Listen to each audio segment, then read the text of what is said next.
Assalamualaikum warahmatullahi wabarakatuh. Anak-anak, jumpa lagi dengan Bu Ana. Bagaimana keadaan kalian hari ini? Semoga saja kalian semua dalam keadaan sehat walafiat. Anak-anak, pada kesempatan kali ini kita akan belajar terkait dengan kelainan pada otot manusia. Nah, apa saja sih kelainan yang bisa terjadi pada otot manusia? Nah, sama halnya dengan yang terjadi pada tulang manusia, kelainan pada otot manusia juga bisa terjadi. Nah, kita pelajari apa saja yang bisa terjadi pada otot manusia. Nah, di sini ada macam-macam kelainan atau gangguan yang terjadi pada otot manusia.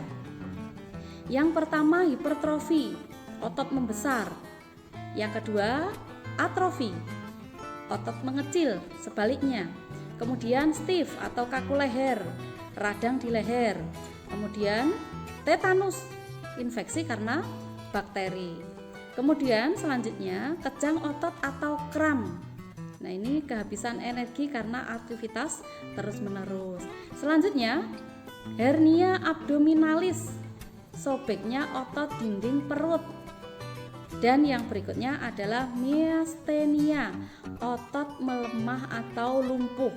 Nah, untuk lebih jelasnya, mari kita bahas satu persatu macam-macam kelainan atau gangguan otot manusia ini. Yang pertama adalah hipertrofi. Perhatikan pada gambar. Nah, di situ terjadi otot membesar.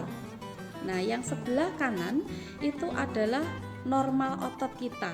Sementara yang sebelah kiri itu membesar, menyebabkan otot besar itu karena apa? Karena terjadinya kegiatan yang terus-menerus, latihan terus-menerus, kegiatan yang berat, berlebihan dan terus-menerus, sehingga mengakibatkan kelainan otot yang membesar seperti ini atau disebut dengan hipertrofi. Nah, ini biasanya terjadi pada atlet-atlet binaragawan yang sering melatih ototnya dengan beban-beban berat dan terus menerus. Nah, seperti itu. Kemudian yang kedua adalah atrofi. Kebalikannya dari hipertrofi, atrofi ini adalah kelainan otot yang mengecil, lemah. Fungsi ototnya juga menurun dikarenakan penyakit polimelitis yang dapat merusak sel saraf pada otot. Perhatikan pada gambar di situ, ototnya mengecil. Sebaliknya dari hipertrofi tadi. Kemudian yang ketiga yaitu stiff atau kaku leher. Nah, ini peradangan pada otot trapesius leher akibat gerakan yang tiba-tiba, gerakan menghentak atau mungkin salah gerak sehingga terjadi stiff atau kaku leher ini. Berikutnya yaitu tetanus. Perhatikan pada gambar di situ. Nah, ini merupakan kelainan otot yang disebabkan adanya infeksi bakteri yang disebut dengan bakteri Clostridium tetani. Ototnya menjadi kejang-kejang disebabkan karena infeksi bakteri. Nama bakterinya adalah Clostridium tetani. Sehingga terjadi infeksi tersebut menyebabkan kelainan pada otot yang disebut dengan tetanus. Kemudian yang berikutnya, kejang otot atau kram. Di sini ada contoh kram otot betis.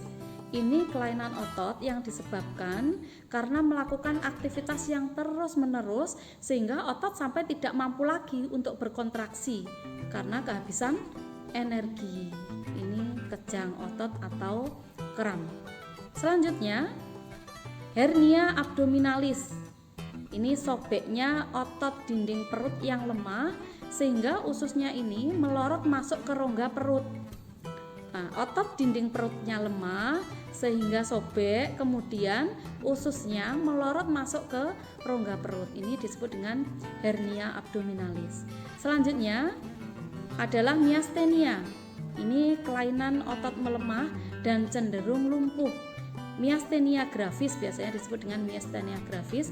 Ini menyerang otot-otot di sekitar kelopak mata, di muka, leher, dan anggota gerak. Di sini pada gambar itu dicontohkan miastenia gravis yang terjadi pada kelopak mata, sehingga mata yang sebelah kanan itu tidak bisa terbuka dengan sempurna.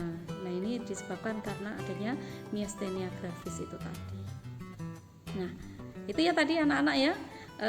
Semoga otot kita semua dalam keadaan baik, tetap dijaga supaya ototnya tidak terjadi kelainan atau gangguan. Salam sehat. Wassalamualaikum warahmatullahi wabarakatuh.